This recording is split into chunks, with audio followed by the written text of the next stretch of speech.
So there's that.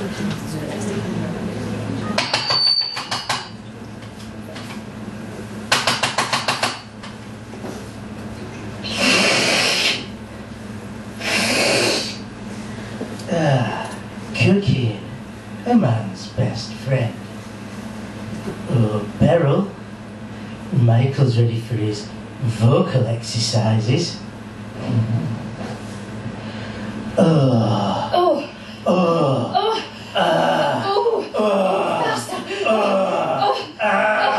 Spit on it.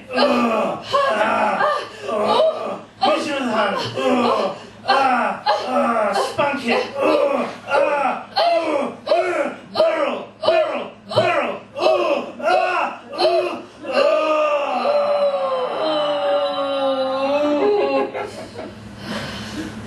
Michael, you're due on stage. Showtime.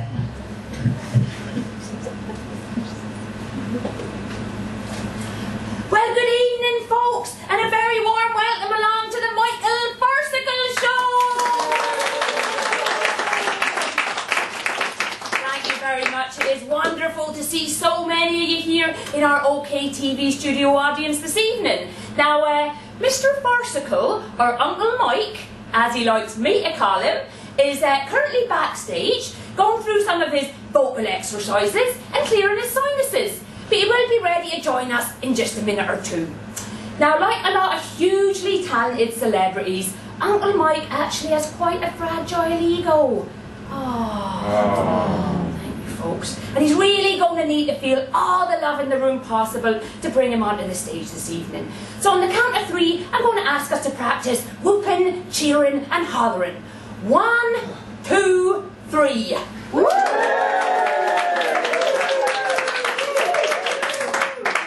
That's sounding pretty good, folks. That's sounding pretty good. But not quite loud enough still to bring Uncle Mike onto the stage. You see, he has a little bit hard of hearing. So I'm going to ask us to practice that just another time. On the count of 3. Okay, really raise the roof off this OK TV studio. Don't raise it right off because we can't afford to replace it. But 1, 2, 3. Yeah!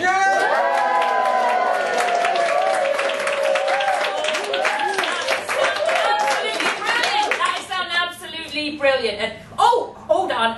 Just before we proceed, a couple of things I forgot to mention. Because of an ongoing super injunction, anything that you see within the room this evening must stay strictly within the room.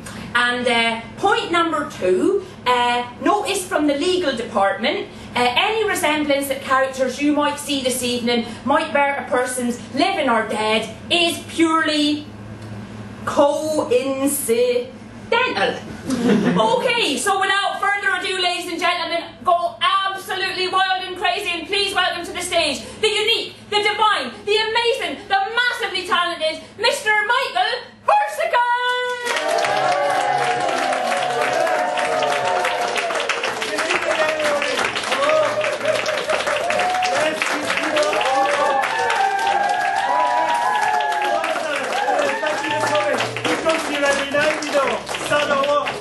And he told me off the other night because I didn't shake his hand. So thank you for coming, sir. You are very special to us, okay? Okay. Folks, we're going to absolutely spoil you rotten tonight, yeah? That's the promise.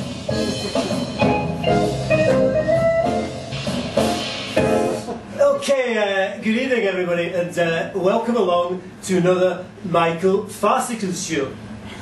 On the show tonight, from one of our star guests. Now, before I bring on my first guest, I have a couple of announcements I'd like to make. First of all, I feel it necessary to respond to a number of allegations which have been made about my personal life on the social networking site Twitter. Allow me to set the record straight. I did not have sex with any of the 25 women mentioned. Furthermore, I have never been unfaithful to Mrs. Farcical, who I love dearly. There, I'm glad I've managed to clear up those series of misunderstandings. Now, moving on to happier news, and I am no longer merely Michael Farcical. I am now Sir Michael Farcical. Round of applause, please. Oh yes, these knighthoods are not easy to come by, you know. But I have to say, it's a fantastic honour and privilege to be finally recognised for the outstanding contribution that I have made over the years to the entertainment industry. I suppose if I had one question for Her Majesty, it would be, what took you so long? Okay, well I guess it's time to welcome to the stage my first guest. Now you'll recognise him as the arch enemy of James Bond. So would you please go wild for the wonderful Blofeld!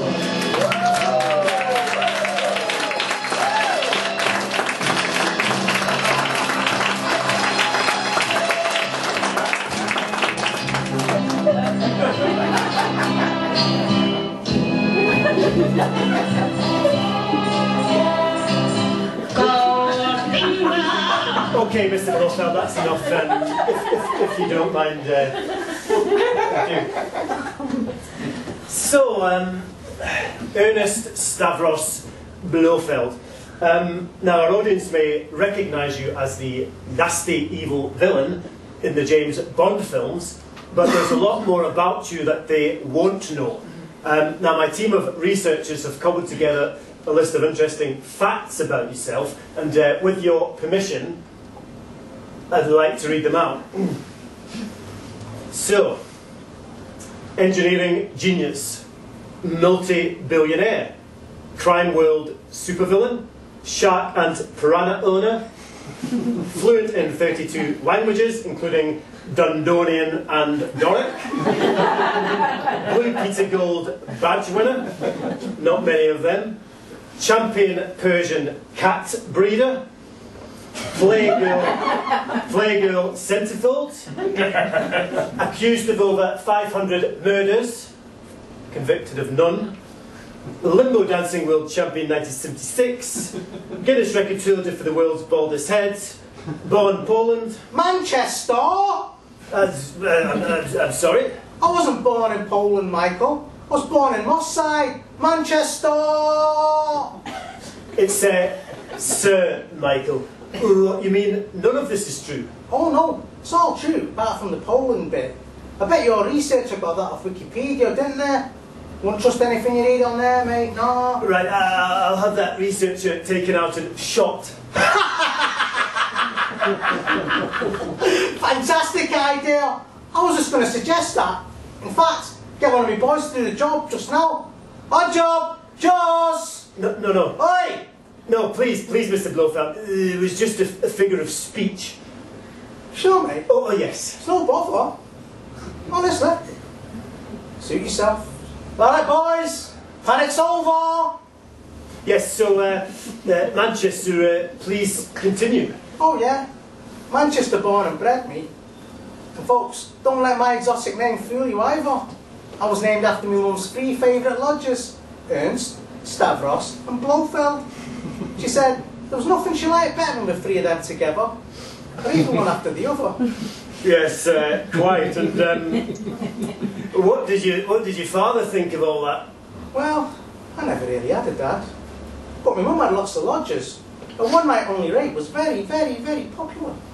Yes, well, that explains a lot. So how come we don't hear the Manchester accent on screen? I'll tell you why. Ignorance. Ignorance? Aye, ignorance. It's rampant in the movies, right? They think just because you're an evil villain, you got to talk posh. Now, that doesn't make any sense to me, right?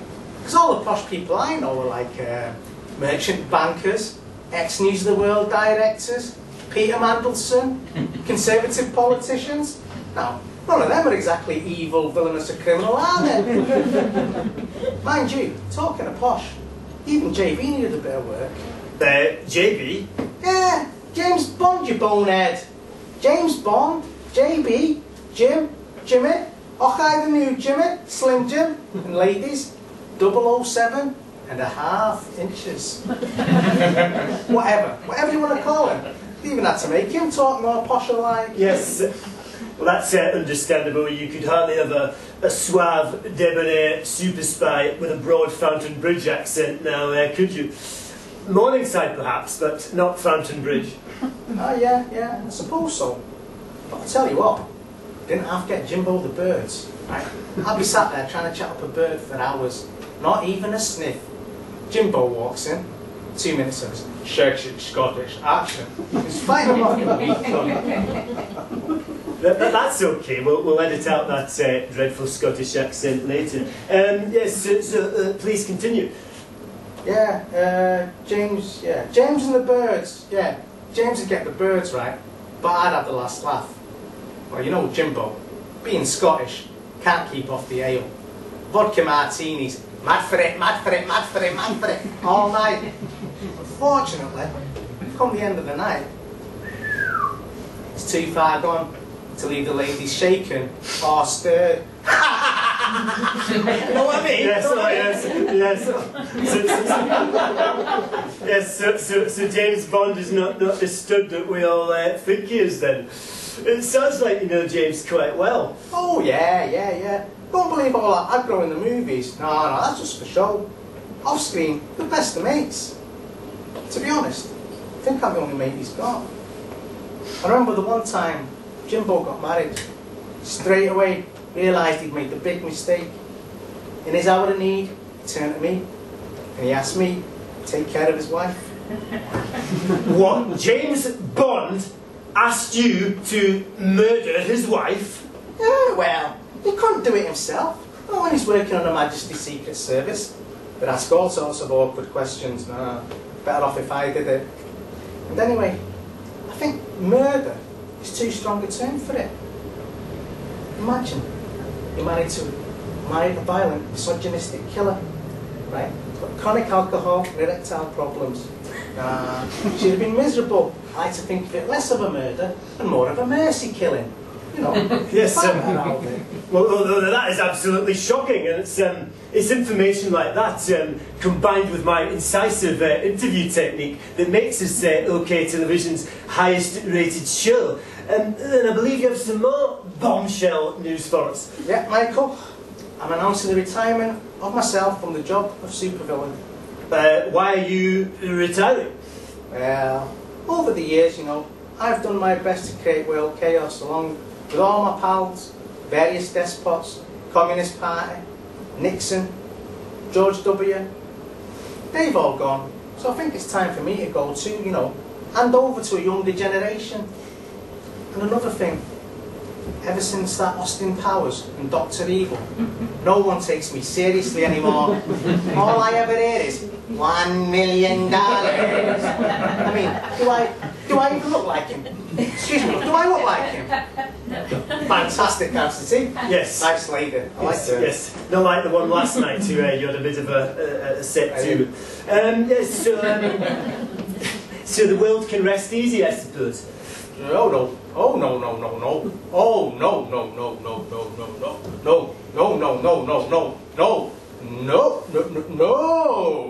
I won't say that. Look. In the UK, right, there's George Osborne and Little Dave. They're doing a great job making sure the rich get richer and the poor get poorer. England's burning. And around the world, intolerance and extremism are on the rise. And in the US, that Obama fella, he worries me. But they've got the Tea Party and Sarah Palin. Get it? Yes, quite. And what are you going to do with yourself once you've retired? Well, Michael, I'm going to take a leaf out of your book. What, you mean open up an award-winning gastropub? Not quite. I'm going to write cookery books. But I was thinking getting up to the stuff you were doing in your dressing room earlier. I have no idea what you're talking about. Come on. I heard you with Beryl. No, I was doing my vocal exercises with my vocal coach. Right. Vocal exercises. Come on, Michael. We're men of the world. You can tell me your secrets. It's me, you, this beautiful audience, and a handful of people watching at home. A handful of people? How dare you? This show has better ratings than Homes Under the Hammer, Loose Women, and the Jeremy Kyle Show combined. Furthermore, this show has been nominated for Best Chat Show in the annual OK Television Awards. And this show has won the prestigious B&Q Award for Best Set Design 3 years on the trot. And as I have recently been invested as a Knight of the Realm, it's Sir Michael to you. So I'm not going to get a chance to plug the book then? What's... yeah, right, oh, okay, yeah. The producer says that we're contractually obliged to give you 30 seconds. Fantastic. Well, folks, I've got a cookbook coming out, but it's a cookbook with a difference. It's meals for your pet. It's priced £2.49 and it's available in all good discount bookshops. And it's called Feed My Pussy. Right, that's it. Stop the filming. Get off, you baldy has-been. Tyson! No! Tyson! No! Tyson!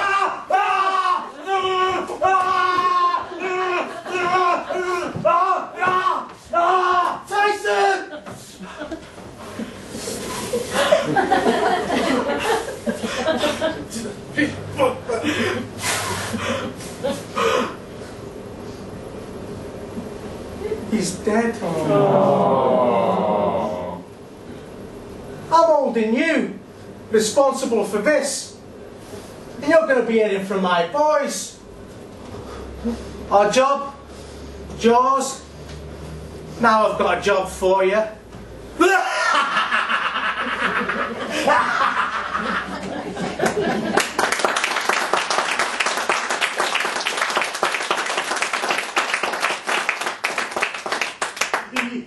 You don't scare me.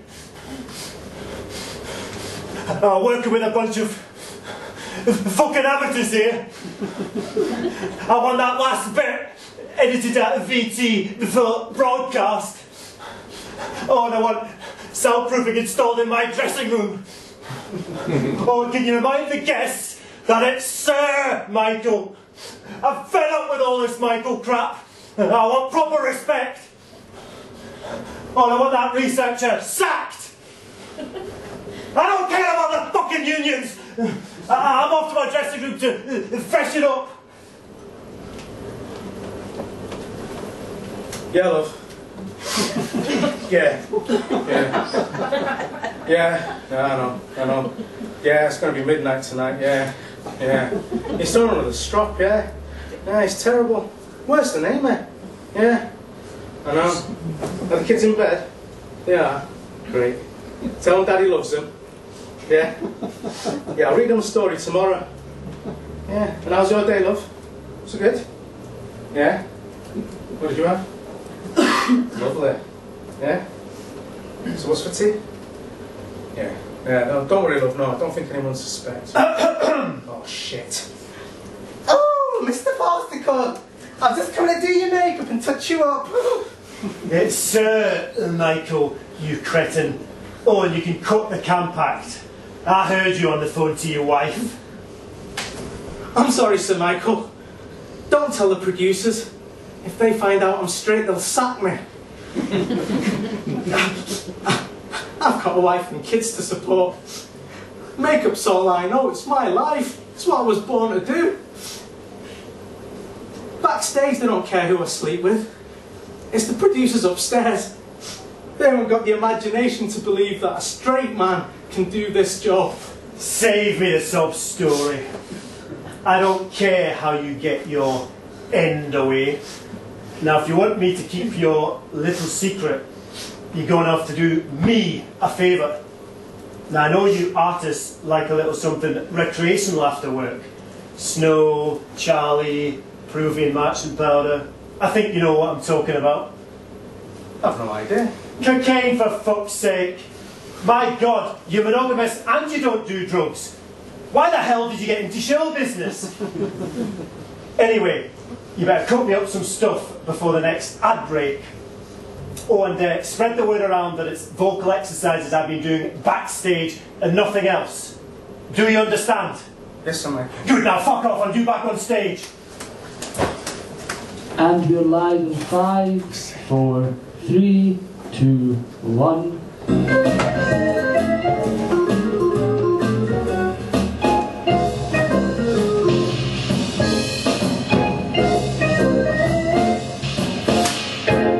Okay, welcome back to the second part of the Michael Farcical show. Now, my next guest is a beautiful and successful Hollywood actress. She's been in a number of terrific films, and her latest one, Gap Year, is set to ignite the box office, both here and stateside. So would you please go wild for the wonderful Erick Fryan!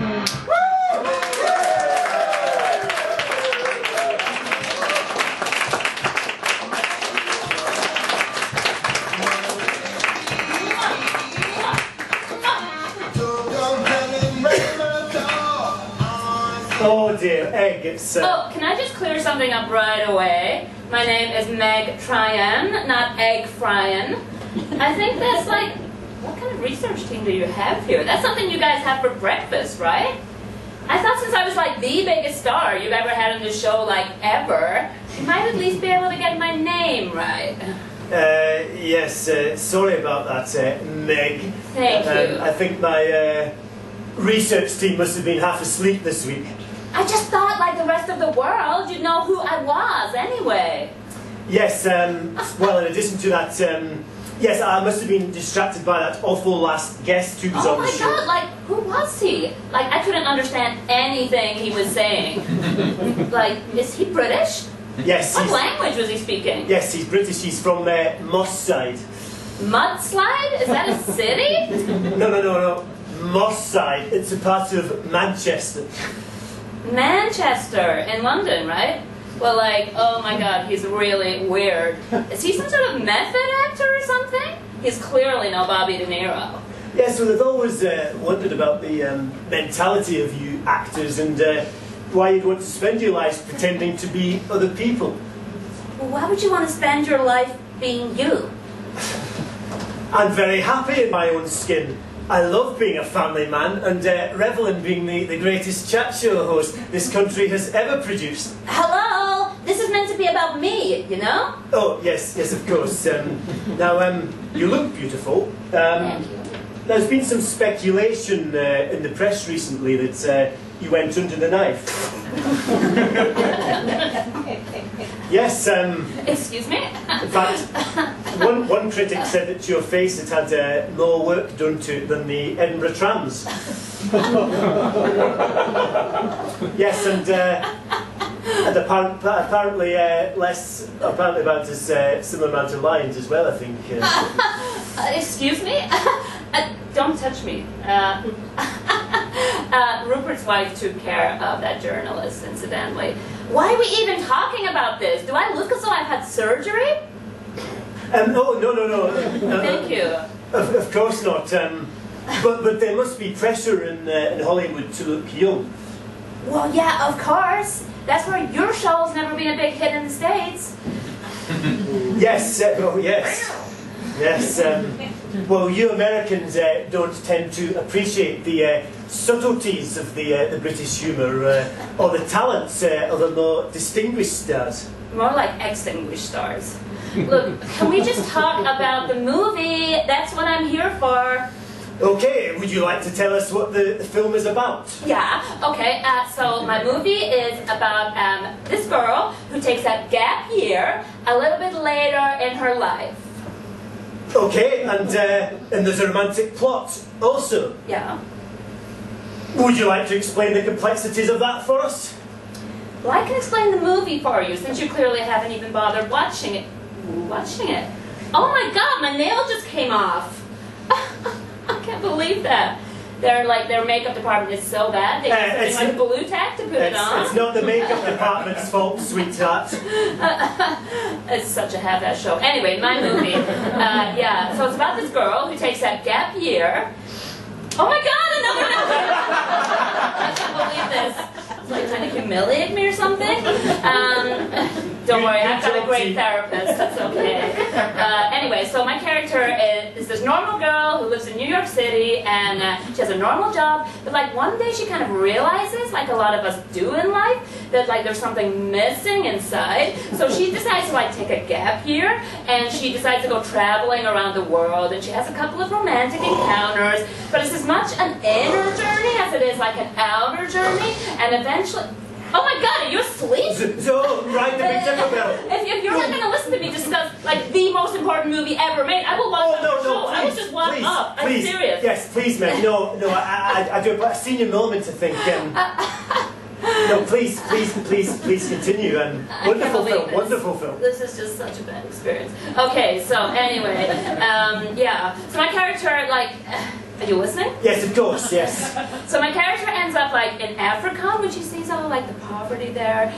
She decides to help out in this orphanage, which is awesome. And there she like teaches the kids about the importance of American values, such as Botox, becoming hugely wealthy, and becoming massively famous, and the importance of physical perfection. Oh, yes, indeed. Yes. Yeah, anyway, so she leaves Africa after like a couple of months, and like she thinks about taking like a couple of the kids home with her, but she realizes it wouldn't be fair to herself because it would like compromise her Sex and the City lifestyle at home. So anyway, my favorite part of the movie is when she returns home to New York and she's wandering around the city and she runs into the original guy she was dating, and she realizes like he was Mr. Right after all, and they get back together, and the movie ends with them kissing as the sun goes down over the city. And it's a beautiful romantic scene, but it's all shot in the best possible taste. Yes,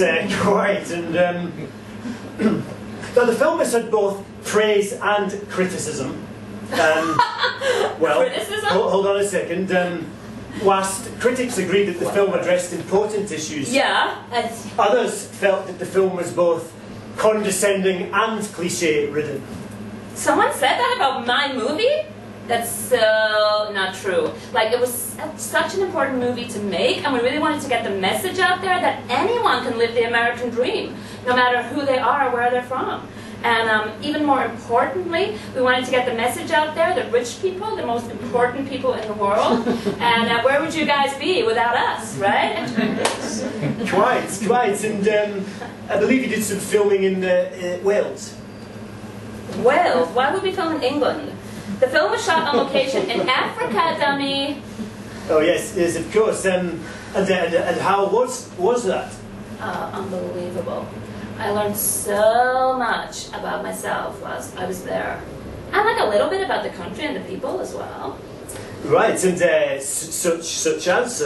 Well, first of all, right, I didn't realize there are still some kids in Africa who have not been adopted by like Angelina Jolie or Madonna.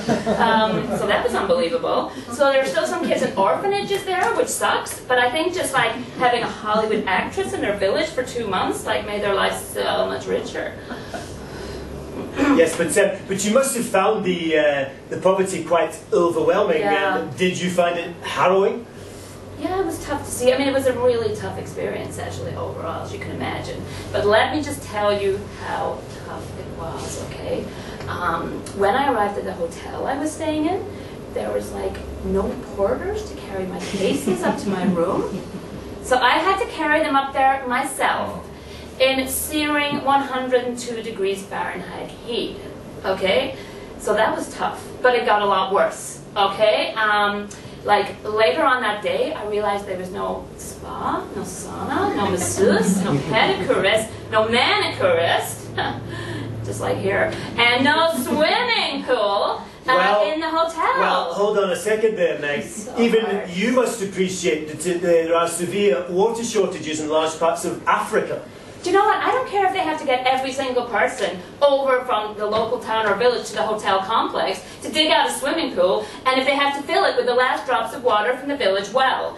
I'm like a Hollywood A-lister, and I need my daily swim, right? So it was so hard. But I survived the experience, and I'm stronger for it, right? But like, there was also like some people like over there who still didn't even know who I was. Can you believe it? Imagine wandering around somewhere and people not asking for your autograph. Yes, well, I never have that crazy. problem. I tend to get recognised wherever I go. And I'm only too happy to pose for photographs with the fans and sign autographs. Do you really get people wanting your autograph? Oh, thousands. Bear in mind I'm the most successful chat show host of all time. One critic described me as the most skillful interviewer of my generation. Interested, but unintrusive. Engaging, but never egotistical. Was that before you were thrown off the BBC? Anyway, aren't people more interested in the guests than in you? Oh, don't get me wrong, the guests are a very important part of the Michael Farcical show. Yeah. But the show wouldn't be a show without one very important man. Oh yeah, you're a drug dealer? How dare you?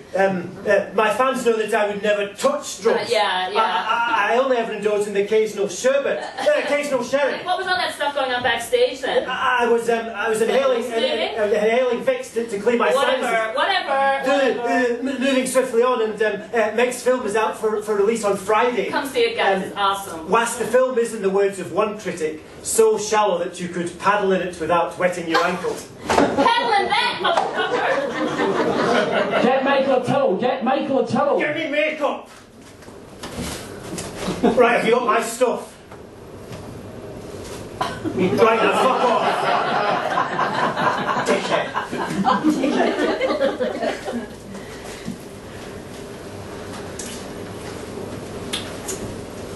Well, that's good shit. And we're live in 5, 4... I've not got time to shoot up a line! Shut up. 2, 1...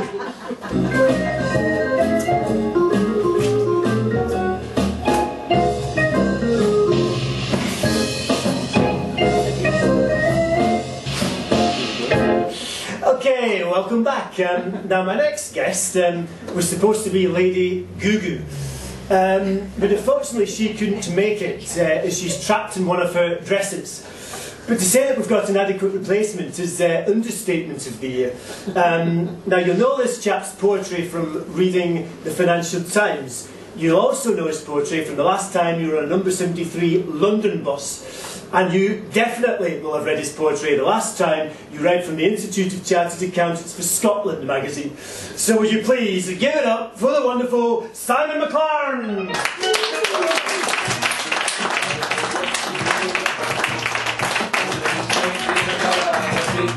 No Cadillac, no brains, you can't see. Then I'm a motherfucking B.I.M.B. I don't know. I'm going to just adore that gangster rap. In the ghetto vernacular, it's the shizzle. Thank you, Sir Michael. I've got a bombshell announcement for you. He's my bitch. I don't know if you noticed, but there's some heavy shit. No, something else is going on. Yes, the hood is very crowded at the moment, what? Very tricksy getting a drink at one's crib. But as you prove your glass of crystal, spare a thought for the barman. Here's a little number I penned to celebrate their tribulations, what? Fine, bitter lagers off, I've got to get the brine shot, the brandy and he wants gin, and the glass to put in, Taylor Walker and more water for your whiskey, 5 pounds of tea. Who's next? I'm Rep, J&B, and you ask for 3 and 2 wine. Quick, fine, corkscrew, yes, you want a Pernod, Perrier, one red or white, no change is right. Now one more time, oh my god, thrills, spills, bottle pills, is it 6 or 30 Jill? Bloody Mary, bloody hell, you want what sauce as well? Stirring spoon with you soon, lemon slice and some ice. Where's the knife? Is this right? Or hell, was that the bell? My vodka's empty, 10 past 20. Whiskey single and a double. As a way of life. That's too much trouble.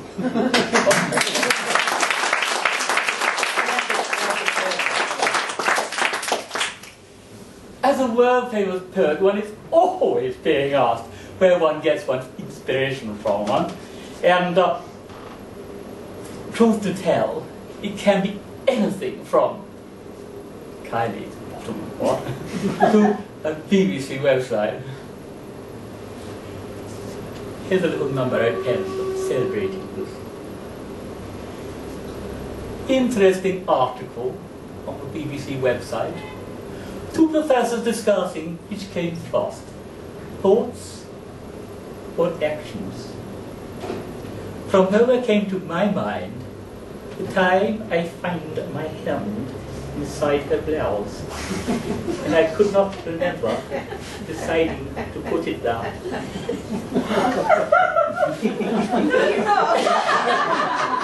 I was more surprised than her, but she neither believed me nor asked me to move my hair.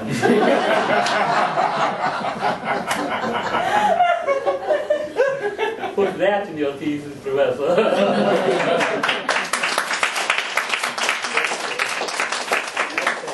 Would you like to hold my monocle? Yes, you may have noticed. Via Kashar. Yes, you may have noticed that there's some heavy shit going down in the hood vis-a-vis our transportation system, right? So I penned a little sonnet, which I wittily called The Capital's Punishment. I'm sure that you can all agree with me. And public polls have shown the case is proved. Society is more civilized since we had that dreadful medieval law removed. That last judicial sanction of the state that had those dead men walking on death row. And public executions aren't that great. You see, I'm not a vegan just for show. We might perhaps make just a few exceptions. Hang one or two to dangle in the dark, town plows and their overpriced elections, those health and safety despots, and we must add those bastards who inflict their traffic jams and leave us with the silence of the tram.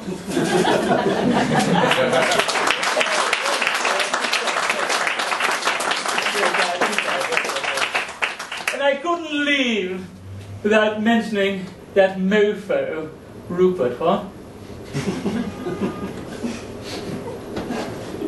My goodness me, nails.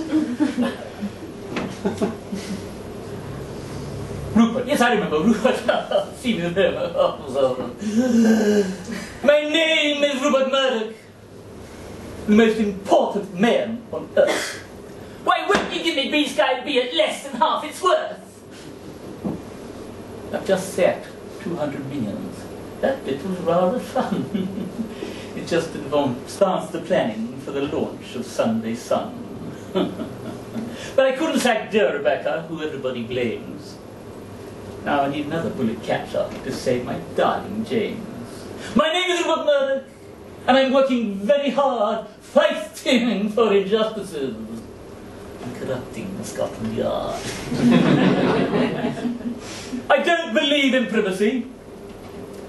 Your secrets shall be known. I publish all transgressions, except, of course, my own.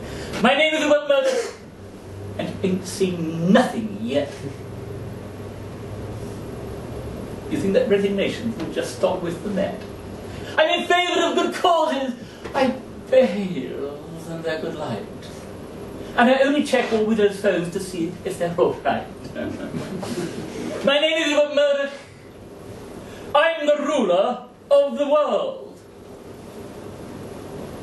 So I have to check the mobile phones of murdered little girls. Thank you so much.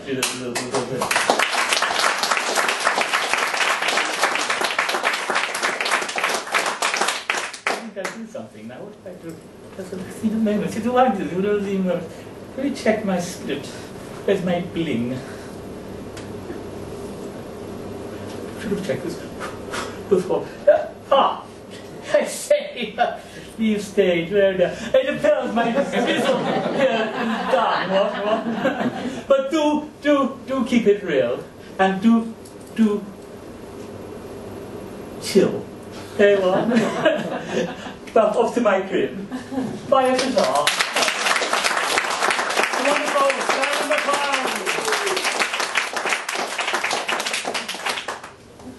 Okay, my final guest is multi-talented.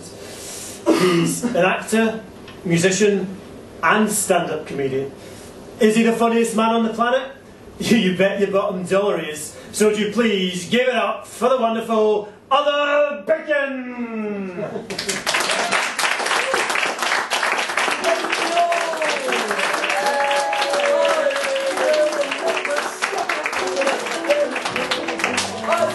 Cut the music! Oh, hello everyone. It's decidedly average to be here. And you brought the fucking weather. Honest to God, it's passionate doing it there. Hey, Michael! Oh, it's my show. If you don't mind coming on stage would be wonderful. What do you do now, you bigger fucking Kipsy? Yeah, but whatever you like, Bill. Right, take your ass down. Yes, of course. Let's move this show on. Right, and oh, Billy. It's wonderful to have you on the show. It's wonderful to be back. I was only here last week. And the week before. And the week before that. I've become somewhat of a regular, mate. Yes, you have, but it's worth having you on the show every week because you're so funny. Now, you recently completed your world tour of Edinburgh. How was it? Well, I wouldn't say completed it. We've no fucking started yet. We were away up doing test runs up the Royal Mile the other day there. And we went up to Edinburgh Castle, and the bastards turned me away. Told me to bugger off, didn't want my kind there. So anyway, we went around the city, went up Arthur's Seat, Mary King's Close, Princes Street, everywhere. And you know what? I didn't need one fucking tram. Brilliant. Yes, quite. And now we must talk about Strictly Come Dancing. Now your beautiful wife Pamela was on the show. You must have been very proud. I was, and she was very beautiful. Don't you agree? Did Pamela not look brilliant? Yeah, she did. And she done fantastically well. I mean, a woman of Pamela's age to make it that long on any BBC programme without getting sacked is a miracle. So I was very proud in that respect, and she done well getting to the final, so very happy for her. Yes, quite, and She's got a book out, by the way. She's at the book festival. Well, no, you're not going to plug the book. That's not part of the contract. No, but I was just about to say, I would love to do the cha-cha-cha with Pamela, yes. How'd your horses, Michael? She's my wife, no yours, alright? Yes, of course. You've got enough to deal with Mrs. Farcical and that vocal coach. Oh, no. That's libelous if you start finding that about... I'm sure she gave you plenty oral stimulation. That's outrageous. Absolutely terrible thing to say. Let's move on. Now you and Pamela have been together for a number of years. Like any couple, you must have your ups and downs. I would do. But we usually just argue about daft shit now, you know, like who's doing the dishes and whose toenails are in the bath. But it puts me in mind of this lovely couple in Glasgow. And I'm going to tell your audience about it. Jimmy's walking down Buchanan Street in Glasgow and decides to visit his pal Bob, who lives in one of the tenements. So in he goes, up the stairs to the top floor, bounds through the door. Hello Bob, it's Jimmy, how's you? How's the wife? And Bob's like, well, I'm fine, but I got fed up with the wife this morning, so I killed her. Oh, Billy, it's so funny, isn't it? What the fuck are you laughing at? I've not even finished the bloody joke. Oh, right. But you do that joke every week. I mean, it was funny the other weeks you did it. Right, so you want a new joke, do you? Oh, yes, that would be right, great. Well, I've got a new joke for you, which is a rarity for me. But we'll go for it. Picture the scene. It's a Glasgow schoolroom. And the teacher says to the boys and girls at the end of the day, I want you to go home and think of a sentence using the word contagious. So off they go. Next morning they come in. The teacher goes through them all one by one and finally comes to little Billy in the front row. And she says, Billy, what's your sentence using the word contagious? And he says, me and my dad were watching the neighbour at the weekend painting his fence. And I remember my dad saying, it'll take that contagious. Oh, brilliant, I love it. Oh, Billy, you don't have to sometimes. You are so funny, he's funny, isn't he? Oh dear. Why are you so funny, Billy? I mean, are you born funny, or is it something that you become? I don't know, I think in Scotland it's 50-50. I think we're born funny, but we get funnier as the years go on. By meeting people. I mean, I only became funny after working in the shipyards. Funniest people I met were there. But in saying that, folk from Aberdeen aren't funny. They're funny up there, but they're not funny half. Dirty sheepshaggers in my opinion. Billy, now you better be careful, there might be some of them in tonight. Anyone from Aberdeen? We got away with it. 8 nights in a row. Yes, only 2 nights to go. I know we might make it 10. Yes, it's going well. Right. Now, you heard me mention, or you might have heard me mention once or twice during the show that I have recently become a sir. Aye. And I got the 45 phone calls the day you found out. 84 bloody voicemail messages you left me. I had to change my fucking number. Well, I've worked incredibly hard over the years to... Doing what? Sitting in your arse, doing nothing. Well, I think that's a little bit harsh. No, that hardly merits a knighthood. Well, I think that's unfair. But we digress slightly from what I was going to say. Now, you famously turned down a knighthood. Why was that? Aye, quite simple, Michael. I'm too fucking old. And so are you, really. You only took it for the ego boost and the chance to meet Her Majesty. I mean, being a Knight of the Realm requires an element of defending the Queen in her hour of need. And you didn't see him down in London just now, do you? Chasing them off, the rioters. No, he's up here. Yes. I mean, what use would I be? Flinging out my banana boots and chasing them off with my false teeth? I'd be pish. Yes, I think you probably would. No, you wouldn't, of course. You'd be wonderful.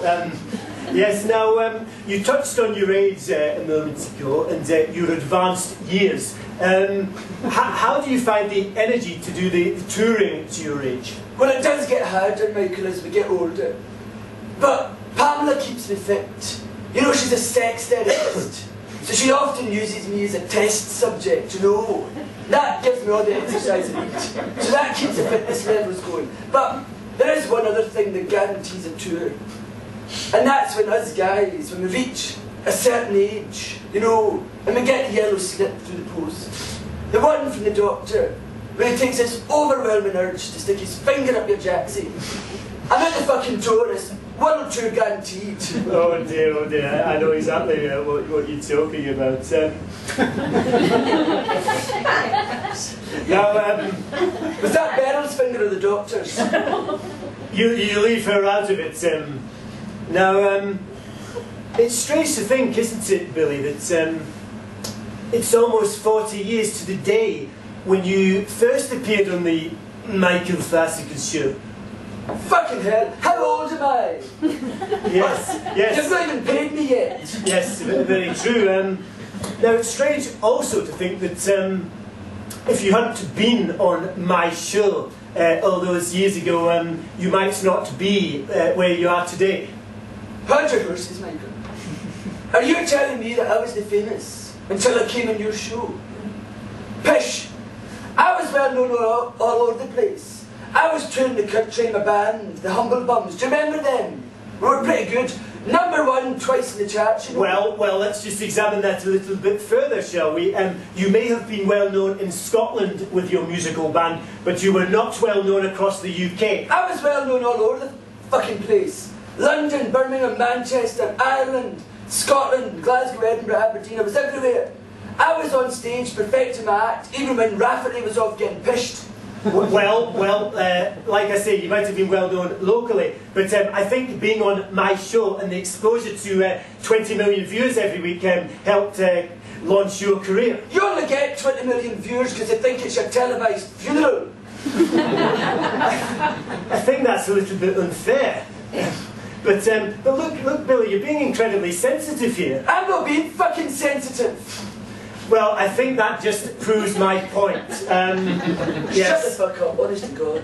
Well, Pain in the arse, you. well, look, Billy Oakbucker, let's not fall out.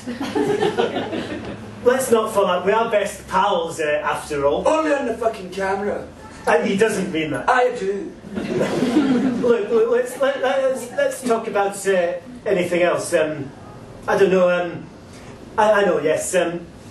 You know, when I look back over the years of doing the Michael Farcical show, I sometimes feel regretful. I sometimes wish that I'd been able to tell my side of the story. But you're the talk show host. Your job is to sit there, ask questions, and fucking listen. Nobody wants to hear your story. Well, would you like to hear my story? No. Well, fuck it, you're getting it anyway. Stand up. No, I don't think so. Stand up, move your ass. Move over it. Sit the fuck down. I hope this is an old fucking stain.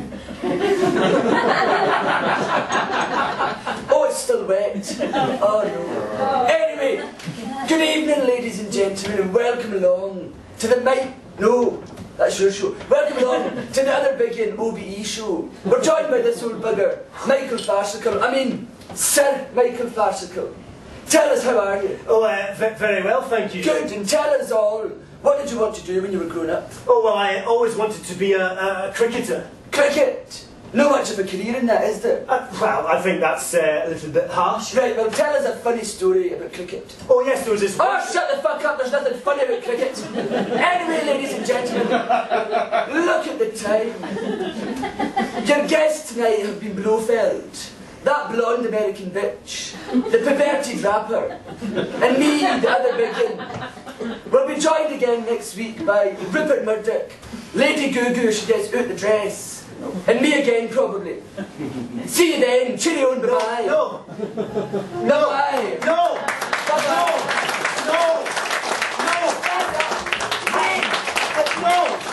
No, I do the end credits!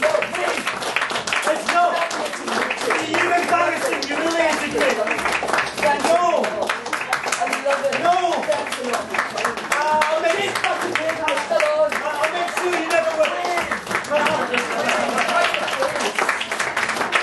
I'll make sure you never work for television again. Oh, I love it. I'll make you a star! No! It's my show! Oh, fuck off! Wanker!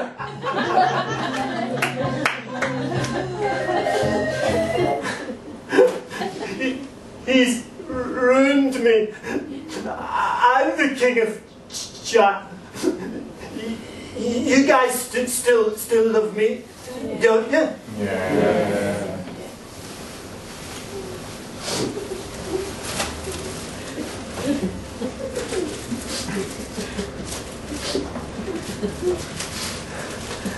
Right, son, just you and me versus the world.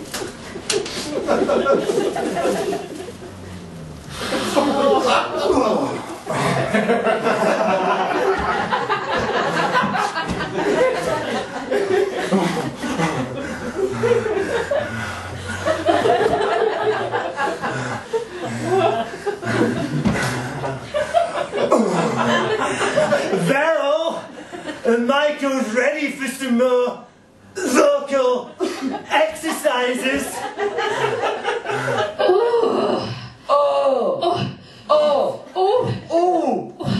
Oh yeah. Brilliant.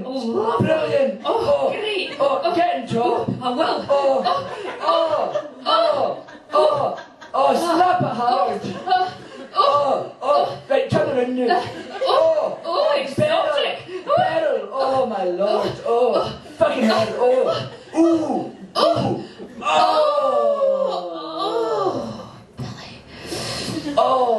Beryl.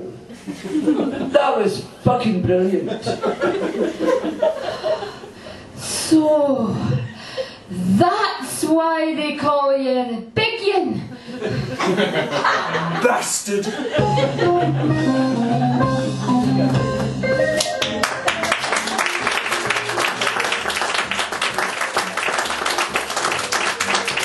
I'm an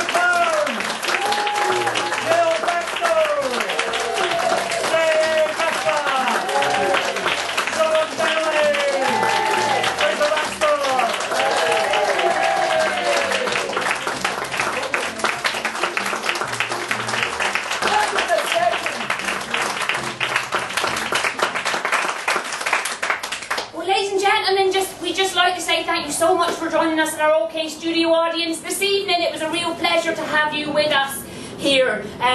We'd just like to make another couple of announcements. If you did enjoy the show, please tell your friends we're on for another couple of nights. There's a fantastic show after ours, which we've all seen and can verify it is terrific. If you want to stay on for another free Fringe show, it's well worth not paying for. Yeah, I wouldn't say paying for, but yeah, okay. Last bit, we do put this on for free, but we do have some expenses to meet, such as Mr. Farcical's habit. So if you do have any spare change you'd like to put in our bucket, it would be most appreciated. Notes are better than coins because he goes through quite a few of them each day, as you can imagine.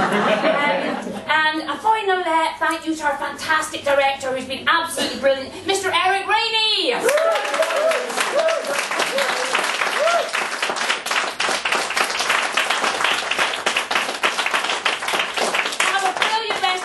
Guys, God bless you and good night.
Thank you.